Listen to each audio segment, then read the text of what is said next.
তো তোমরা দেখছো অল ইন্ডিয়া 10 মিনিট স্কুল। আমি বসে গেছি তোমাদের সাথে। আজ আমি তোমাদের সাথে আলোচনা করব ক্লাস দ্বাদশ শ্রেণীর semester 3 Bengali ABTA test paper 2025-26 page number 213। তো প্রথম থেকেই শুরু করা যাক, যে 40টা প্রশ্ন উত্তর আছে। প্রথমে যেটা দিয়েছে, আদালত অবমাননার জন্য মুক্তার মহাশয়কে জরিমানা দিতে হয়েছিল 5 টাকা। পীরগঞ্জের যে উপলক্ষে যেতে হবে তা হচ্ছে মেয়ের বিয়ে। কথাই বলে ব্রহ্মবাক্য, ব্রহ্মবাক্য হলো বেদবাক্য। চারেরটা, উমাচরণ লাহিড়ী একটি মাদি হাতি আছে, হাতির নাম হচ্ছে আদরিণী। জয়রাম মুখোপাধ্যায়ের আদিবাস, অপশন এটা হবে, অপশানে কিন্তু দেয়া নেই, এটা সঠিক উত্তর হচ্ছে যশোরে। মহাভাষ্য লেখেন হচ্ছে অপশন সি পতঞ্জলি। তারপরে দেখো 214 পেজ, বাংলা ভাষা প্রবন্ধটি লেখেন হচ্ছে স্বামী বিবেকানন্দ। বাংলাদেশের স্থানে রকমারি ভাষা কোনটি গ্রহণ করব? এটা হচ্ছে কলকাতার ভাষা। আব্দুল করিম খাঁ একজন সঙ্গীত শিল্পী ছিলেন। মহাত্মা কবির মানুষকে থাকতে বলেছেন সত্যপথে। ভ্যান গগের বিখ্যাত চিত্রটি হচ্ছে তারাময় রাত। 12টা, ধর্মের দখলদারি কবি সিজাত বলেছেন প্রাতিষ্ঠানিক। রক্তে আমি হলাম রাজপুত, হৃদয়ের খাপে ভরা মন্ত্রপুত, এটা হচ্ছে অর্শিং। 15টা দেখো, করুণ মুখে জবাব দিচ্ছে সে দুর্পাত। পোটরাজ গল্প যে মাসে উল্লেখযোগ্য তা হচ্ছে আষাঢ় মাস। তার সঙ্গে কবিতায় যে ফুলের উল্লেখ পাওয়া যায় তা হচ্ছে কারেকশন। তুলনামূলক ভাষাবিজ্ঞানের সূত্রপাত করেছিলেন উইলিয়াম জোন্স। ইংরাজি ডিকশনারি শব্দটি পাওয়া যায় স্যার থমাস এলিয়ট ল্যাটিন ইংরাজি অভিধান থেকে 1538। 20টা কি বলেছে, বিভাজ্য ধ্বনির মূল ভাগ হচ্ছে দুটি। পার্শ্বিক ধ্বনি হলো ল, খাই, বউ, আই, যাও। বাংলা উচ্চারণে এদেরকে বলা হয় অর্ধস্বরধ্বনি। শব্দার্থকে দুটি প্রধান ভাগে ভাগ করা যায়। প্রথম বর্ণটি সাধারণ অর্থ, দ্বিতীয়টি হলো নিদর্শন। 24 অর্থের অভিন্নতা বোঝাতে ব্যবহৃত শব্দটি হলো সমার্থকতা। ঠিকরাস হলো একটি গ্রিক শব্দ। গবেষণা শব্দটির আদি অর্থ হচ্ছে গরু খোঁজা। তারপরেরটা দেখো, টপ্পাকে বাংলায় প্রচলিত ও জনপ্রিয় করে তোলেন নিধুবাবু। সর্বপ্রথম বাংলা মুদ্রা অক্ষর খোদাই করেন হচ্ছে এটা কিন্তু তোমরা কমেন্টে জানাবে, আমি এটা তোমাদের জন্যই ছেড়ে দিলাম। এর আগের ভিডিওগুলোতে আমি কিন্তু এটা আলোচনা করেছি। তারপরটা দেখো, 29 দেশীয় প্রযুক্তিতে প্রথম মোটর গাড়ি নির্মাণ করেন বিপিন বিহারী দাস। এডমন্ড হিলারি এবং তেজনিং নোরগে সর্বপ্রথম এভারেস্ট আরোহণ করেন 1953 খ্রিস্টাব্দে। দেখো শূন্যস্থান পূরণ। শ্রীযুক্ত জয়রাম মুখোপাধ্যায়ের বয়স এখন 50 পৌঁছেছে। বাপরে সে কি ধুম, 10 পাতা লম্বা লম্বা বিশেষ পর দুম, এটা হচ্ছে রাজা অসিত। কবচ কুণ্ডল নেই, ধনুক তুনি ড্যাশ কিছুই নাই, এটা হচ্ছে শিরস্থান।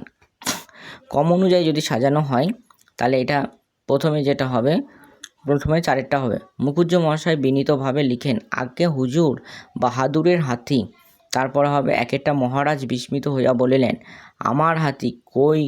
ও হাতি কোনোদিন আমি দেখিনি, কোথা থেকে এলো? তারপর হবে দুইয়েরটা, আজ্ঞে বীরপুর উমাচরণ লাহিড়ীর কাছ থেকে কিনছি। তারপর এটা হবে, অধিকতর বিস্মিত হইয়া রাজা বলিলেন, আপনি কিনেছেন? তাহলে সঠিক উত্তর 4, 1, 2, 3, তাহলে সঠিক উত্তর অপশন এ। 35 সত্য মিথ্যে আসি।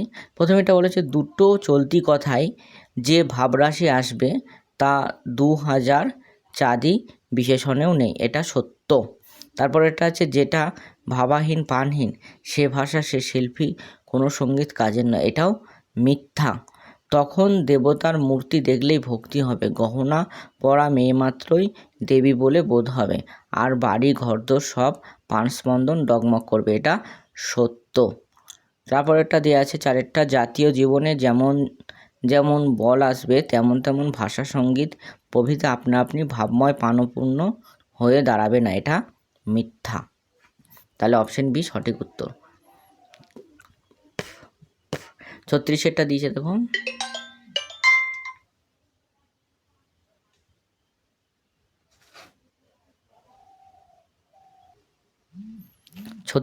দেখো, গ্রামের পোটরাজ দামার বাড়ি, আবহাওয়া হালকা, এটা হচ্ছে মিথ্যা। দামার বউয়ের চোখে আগুন ঝরা, এটাও মিথ্যা। তারপরে লোক এসেছে শুধোচ্ছে দূরপাত পোটরাজ কেমন আছে, এটা সত্য। এখনও পানটুকু আছে খালি বাবা, এটাও সত্য। তাহলে অপশন এ।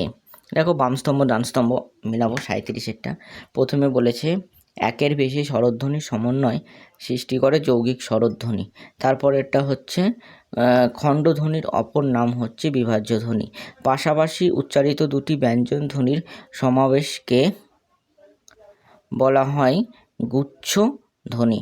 তারপর একটা মুখের মান্য বাংলার ব্যঞ্জন ধ্বনির সংখ্যা হচ্ছে 30টি।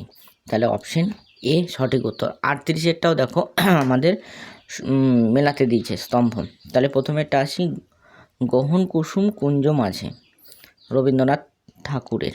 তারপরে আছে পতিত ধরণীর গঙ্গে, এটা হবে অপশন এ দ্বিজেন্দ্রনাথ রায়। তারপরে এটা হবে আমি অকৃত্রি অধম, এটা হবে অপশন বি রজনীকান্ত সেন। তারপরে যাব না যাব না যাব না ঘরে, এই গানটি হচ্ছে কার লেখা না অপশন সি অতুল প্রসাদ সেন। তাহলে সঠিক উত্তর অপশন বি। তারপর এটা দেখো একটা বিবৃতি কারণ দিয়েছে, বিবৃতি এ দিয়েছে কি এখন আমাদের একে অপরকে লাগবে, আর কারণটা কি সময়টা মোটেও সুবিধা নয়। তাহলে এ ঠিক আর কিন্তু ভুল। চলো সেটা দেখো, একটি